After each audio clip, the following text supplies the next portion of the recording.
Streets of Tarkov is obviously the most recent map that has come to Escape from Tarkov, and we just got a huge update to it with the most recent wipe. It has quickly become my favorite map in the game, bar none. Unfortunately, a lot of the problems of poor performance and optimization and a lot of people just not really being able to play the map without having a supercomputer have persisted into the new wipe. But because we know they're going to pour more into this map, expand it more in the future, and because they've been adding a ton of new quests to the map, I figured it was the perfect time to do the ultimate Streets of Tarkov map guide.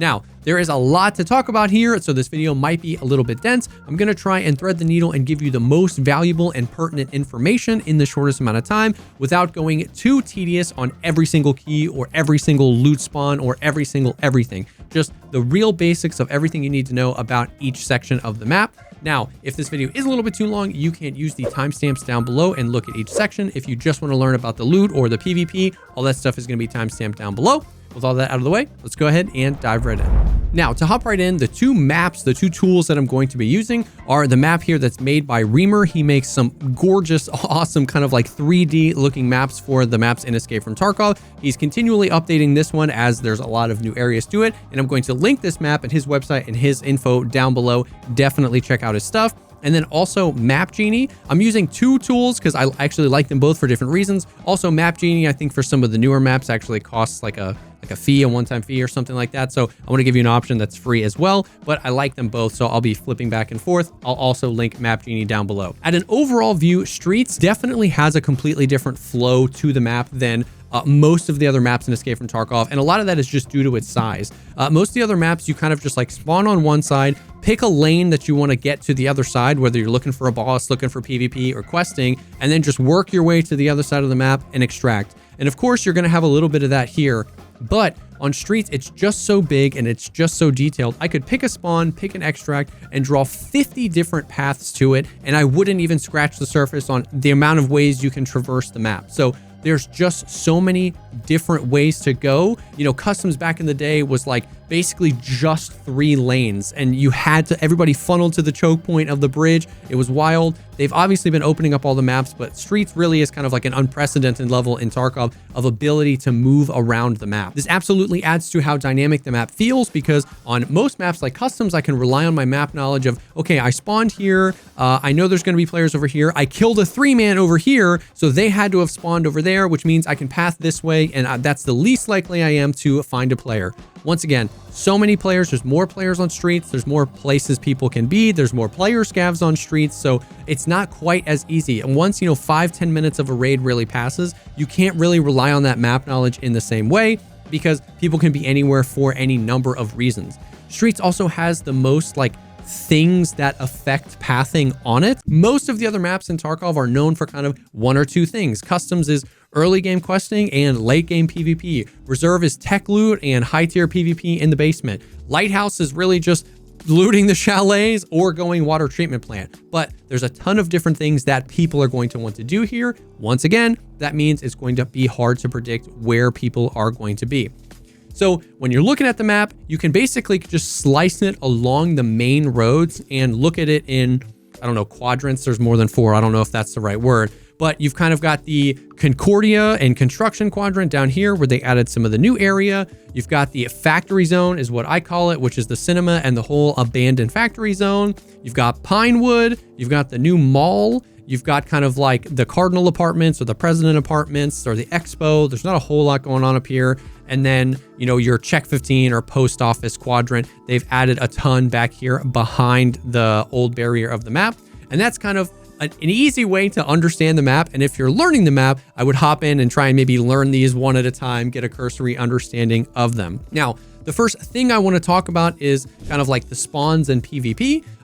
I keep these together because learning the spawns is going to drastically increase your survivability in PvP. Even though this map is humongous, there are more PMCs on this map, and it still very much so does suffer from the classic Escape from Tarkov problem, which is that the spawns are very predictable, they're very static, and that means when you spawn, if you're a high tier player or if you played a map enough, you kind of always know where people are going to be. If you know that information, you can exploit that information really early and get PvP very, very quickly. If you're someone who's new in learning the map, and you don't want that, you kind of have to understand the spawns so that you can avoid it. So we can swap over this map because I like it a little bit more for a top-down showing the spawns. These are the same quadrants. This is the, Concordia. This is the new mall. This doesn't have all the spawns updated. I know you can spawn a lot more in these new areas, but as you can see, it's just exactly like every other map where everybody's spawning on the outskirts of the map and everybody pushes into the map. Not every single one of these spawns is filled every single time, but the more you play it, the more you kind of understand. If you spawn here at the car, if you spawn right here, there could be and probably will be people that spawn Concordia. They might be moving up to Lexos. There's going to be people that spawn in this corner or by the damaged house, and they could also be pushing up to Lexos. So a good exercise to do every time you spawn into a raid is try and identify where you think other players are going to be. Like, what are the closest spawns to me? And if those people were wanting PvP, what's the fastest way they could get to me?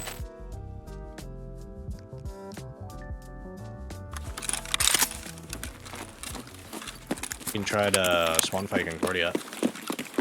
I'll show you the dumbest play ever. Just come to man. They just run up this ramp and just stand still on the right side and you just kill them and walk up. Oh, like the people that spawn crash site behind us?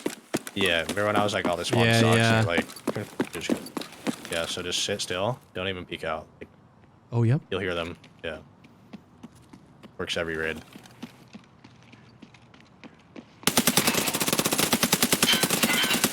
Two dead. Damn. Literally every raid. It's a really good way to just prepare yourself for PvP. Of course, not every time, every raid, people are going to be rushing you down to kill you right off of spawn, but that will happen sometimes. And if you at least have an understanding of where are the closest spawns and how would they get to me if they want to, or where are the hot spots for loot or PvP or the boss and how would they get there, that just helps you have an understanding. I want to go this way because I don't want that PvP, or I'm going to set up for them here because maybe I can catch them off guard. This truly is one of the most important things to increasing your survivability in Tarkov is learning and understanding the spawns. And there really is no substitute. Of course, you can use these maps, which are very, very helpful, but there is no substitute for just hopping in and playing. Just make a note, look at the points of interest when you spawn in, try and have an understanding. You can use offline and run a bunch and get a feel for where some of the spawns are, but it's just you just kind of have to play the map, learn the quadrants, be able to identify what quadrant of the map you are in, and then where people are going to be and how they're going to push you. Now, if we want to just talk about PvP and tips for PvP on streets,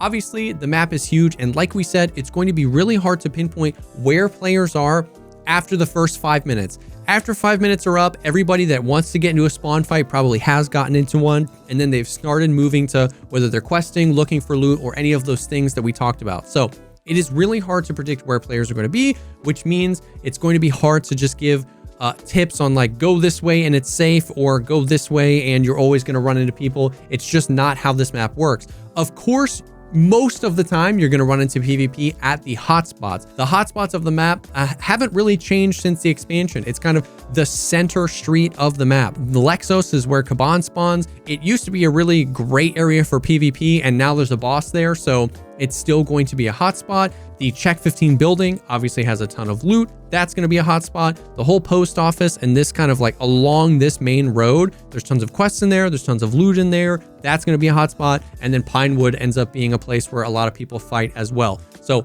obviously everyone's moving to the center. There's going to be a lot of PvP there. However, I would say the most important thing for streets, and the reason why I love this map so much when we're talking about PvP, is maneuverability. Once you get a cursory understanding of the map, once you kind of understand where the spawns and the extracts are, learning how to master this map is all learning how to traverse it, which is why I like it. If you like interchange, if you like reserve for this same reason of being able to move and flank on an enemy, there is no map like Streets of Tarkov. So let's take an example and let's just zoom in here on the corner. This is the Check 15 building. This is kind of the tar bank in the corner here. And this is Lexos.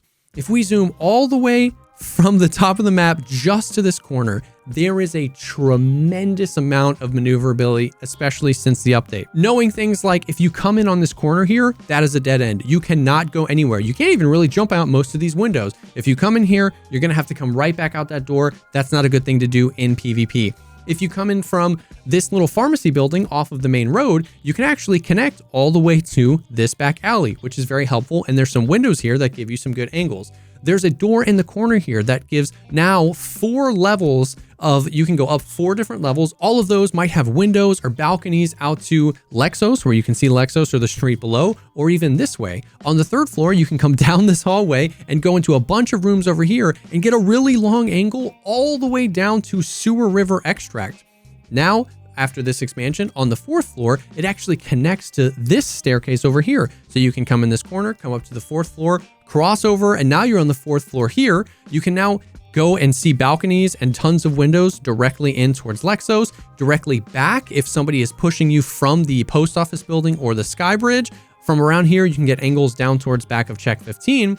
And now there's a door here that you can go in. So if someone is pushing you and you go into this corner building, you can now just go to the 4th floor, come down, come out here, and basically push in right behind him. You can actually jump off some of these balconies and survive. This bottom floor connects to Tarbank, which is now allows you to hop out of here.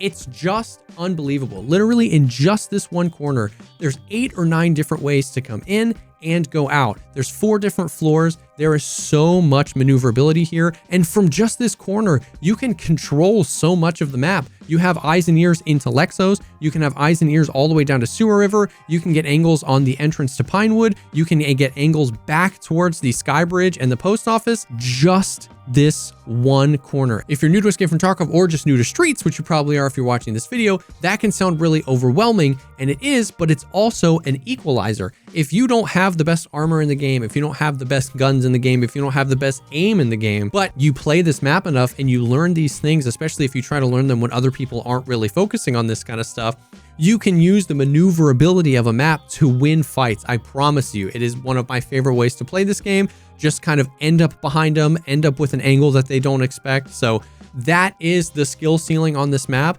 is learning the maneuverability. You can literally pick any building, any piece of the map, even in the new areas, especially in the new areas. And I could do the same thing. I could zoom in and I could tell you 100 different ways just to get from one side of the mall to the other side of the mall in the new area. So that is the biggest tip I have for PvP on Streets of Tarkov, is just learn, pick a quadrant and just try and master it. Learn the maneuverability of it.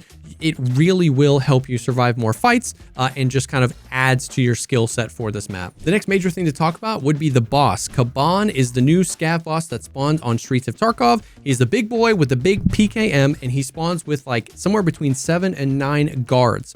He owns this whole Lexos area. There's the building on the east, the building on the west, and all these little connexes and broken vans. I call it the Connex town that is in between. There's a bridge between these two buildings where sniper scavs can walk back and forth, and there is a ton of things to fight if Kaban is here. There's mounted machine guns at the front and grenade launchers. There's mounted machine guns at the back and grenade launchers. And then past those, there's another set of mounted machine guns and grenade launchers on each side. So tons of mounted gunnery. And the really important thing that you may have found out the hard way this wipe is that all around they've added landmines. So it used to be that you could enter Lexos back when this was just a PvP hotspot. You could enter through this corner, you can enter through this doorway, you can enter through this doorway, you can go through the broken thing here, you could enter up here in this corner, and you could come in from Sparja. Almost all of those places are gone now. So once again, Reamer kind of hit us up here with a map that shows all of the landmines. This kind of shows where Kaban can spawn and where all of these landmines are. All of those areas, all the way around the map, in the grass, on both sides, are now completely claymored out, and they one-shot you. So you're just going to die. You can't shoot them. Now the only safe way to come into Lexos is directly from the north, directly from the south. The south would be like kind of where the taxi spawns, and the north is kind of check 15. Or if you have the aspect key, you can unlock this front door of this building and come in this way. That key also spawns on Kaban. Like I said, he has a ton of guards, and in addition to the guards, any AI scavs in the area or AI scavs that spawn in here will fight for him like they are his guards. And up top, there can be, I've seen 5 or 6 sniper scavs, and because they can traverse back and forth, they will come over here and try and shoot down at you. Then they will rotate to the other roof and try and shoot down at you. I would say, even though that sounds like a lot, fighting him is actually not very toxic and can be super, super fun. As long as you know where the claymores are, the strategy is basically, if you can get an angle, shoot the ones off of the mounted machine guns or grenade launchers on the north or south. And then it's really just throwing a grenade in, because that's going to disrupt them. Grenades are the most important thing for Kaban. Throwing a grenade in and getting the scavs off the gun, they'll run away in fear. If you're coming at it from the north, try and hook straight in and just turn around and get into this connex here. Hold a right side angle and let them funnel through to you. There's a mounted machine gun here. Don't let them get on it. Same thing from the south. If you're coming in from the southern side, throw grenades, get them off the mounted machine guns, hook right in and either take this connex or this connex right here and just try to hold that right hand peak and let them funnel to you. As you can see on this other map here, Kaban can either spawn in the main building on the east or inside I don't know what this other building is called, but either way, he's not going to spawn in the middle. He can push out with his guards, but that doesn't happen very often. Most of the times is all of his guards are going to be in this main lane. You kill them all, and then wherever he is, you just throw a grenade. Once again, grenades. Throw a grenade at Kaban. He's huge. He moves really slow. He's just going to run straight at you once you throw that grenade to flush him out of his location, and then just full auto him down, and then boom, you've got his PKP. The loot in this area is actually pretty good as well. Because there are so many guards, there's lots of opportunities for like Zabralos, high tier helmets, like Maskas, Gazelles, good armor. Not always the best guns or attachments or ammo, but you know, there's going to be a ton of guns on the ground. Kaban can spawn with his PKP or PKM. He can't spawn with an RPK, which is kind of lame, but he'll have a ton of ammo, a ton of mags, and sometimes that ammo sells for a ton as well. He can spawn with the Lexos closed section office key, which is a key for his office in this building that is needed for a task. And so if you find it, that is worth up to 1.3 to 1.5 million rubles. And then he can also spawn colored key cards like most of the other bosses. And then the last thing I will say is you've got the medical area right here, can spawn LEDXs. There's some medical loot up here. And this building got a huge buff to the loot. So the aspect building or whatever it is. Once you come in right here on the filing cabinets and the shelves, there's tons of like gold chains, lions, roosters, Bitcoin spawns. There's some high value spawns in here. And then around in this room, all on the first floor, there's a ton of high value and rare stims that spawn. If you have the aspect key, you can kind of pop right out of there. That is Kaban. Super fun to fight, in my opinion. And once you kind of nail it, once you get it a few times, it's pretty repeatable as well. Now, speaking of loot, we can pop back up to this map and talk about just like the loot in streets in general. Once again, I think the easiest thing to do is basically break it up into each quadrant. I'm not going to go through every key. I'm not going to go through every single thing. However, I'll just kind of go over the overview of each section of the map. The southwest here in the Concordia area, obviously, you have Lexos and all of that loot there. The only other real hotspot is going to be the Concordia hotels, which are amazing for loot now. Mostly through keys, the Concordia 64, the 64 office, Concordia 34, the Cinema 8, I think, and a few of the other ones in here. They're all really cheap on the flea market. Just look them up on the wiki. It's going to show you exactly where that door goes. I don't want this video to go on for forever, so it's really easy to find out that information. But any of the Concordia keys these days are pretty good for valuable loot spawns, even some stims, and then even some high value like tech loot, like COFDMs or something like that. And then in the basement, you've got the security key. There's tons of AI in this area, so lots of scav loot, and then tons of really good loot in Concordia. Nothing really that jumps out of this area. Obviously, there's going to be loose loot just about everywhere. In the bottom right, the abandoned factory zone, you've got the abandoned factory marked key, which obviously marked keys, you can, win really, really big there. That's located in this area. There's lots of mostly technical supply crates, not a lot of high value loot, but hideout items, tons of stuff like that. If you're looking for it, are all sprinkled through here, but nothing crazy. You've got the Pinewood. Once again, nothing too crazy for loot. You can find lots of food in the sparges. There are a few keys for Pinewood. Those are mostly for quests, not really crazy loot. They added a whole new third floor. There's a lot of loose loot up there, toolboxes, med bags, but nothing super high value. Really, the only thing in this area is some of the offices on the bottom floor of Pinewood that face out towards the Klimov Street. Those can have some valuable spawns in it. Up in the top right, you've got the new shopping mall. This is kind of like a mini interchange. A lot of people like running interchange for like tech loot, hideout loot, stuff like that. There are tons of technical supply crates all in the service entrances back here. Food in the restaurants. Once again, nothing crazy high valuable, but If you're looking for hideout items or just stuff to, sell on the flea market, tons in there. Not a whole lot in the top left here. There's a few open safes in like the president building. The terror group area has a few keys. There's nothing too crazy here. And there's not in these back buildings and in the expo, not a lot of loot. Mostly just killing scavs and looting them. The terror group offices and across the street here, actually all the way in the back corner, can spawn some pretty good loot, but it's not overwhelming. And then you've got kind of the main area here. This was and continues to be a hotspot for loot. The tar bank building, you don't need that key, but if you have the key, you can use it. If not, you can just shoot the glass and then jump in. There's 2 safes with tons of cash, 2 registers with tons of cash.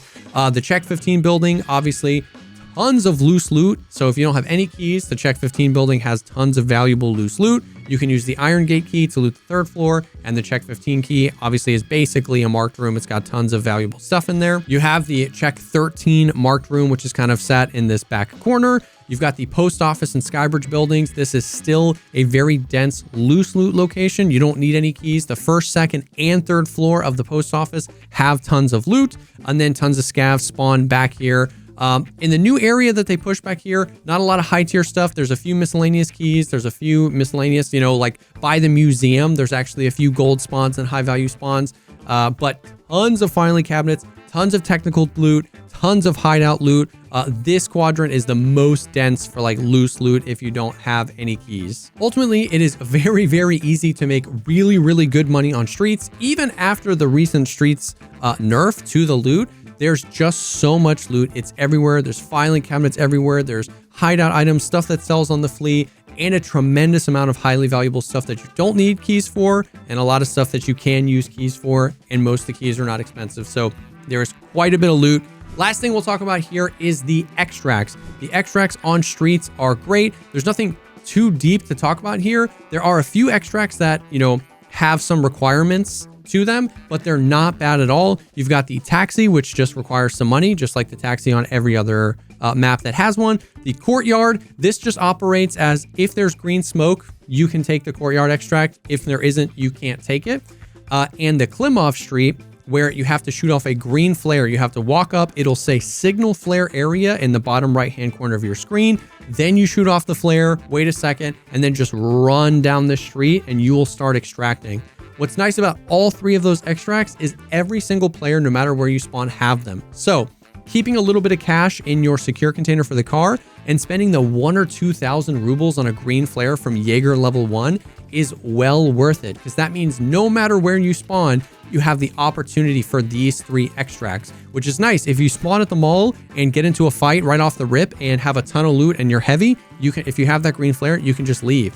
If you spawn by Concordia, get into a fight or find something that you want to extract with, instead of having to go all the way across, if the taxi's there, you can take it. If courtyard's there, you can take it. If not, you can work right up to Klimov. So those extracts are really, really valuable to know because they're really easy to use. Other than that, they're all just standard extracts, which is wonderful, where you just walk up to them.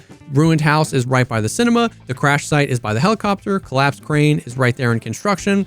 The expo at the new area is just all the way in the northwest corner. Just keep walking, you'll get to it. The Cardinal apartment complex is all the way at the back on the top level, and the Stylobate building elevator is in the Beluga restaurant all the way up on the 3rd floor. Go to the opposite side of the bar, just open a door and you'll see an elevator and you can extract right there. So the extracts on Streets of Tarkov are really, really good. They're not toxic. There aren't any crazy alarms. They're really easy to get to.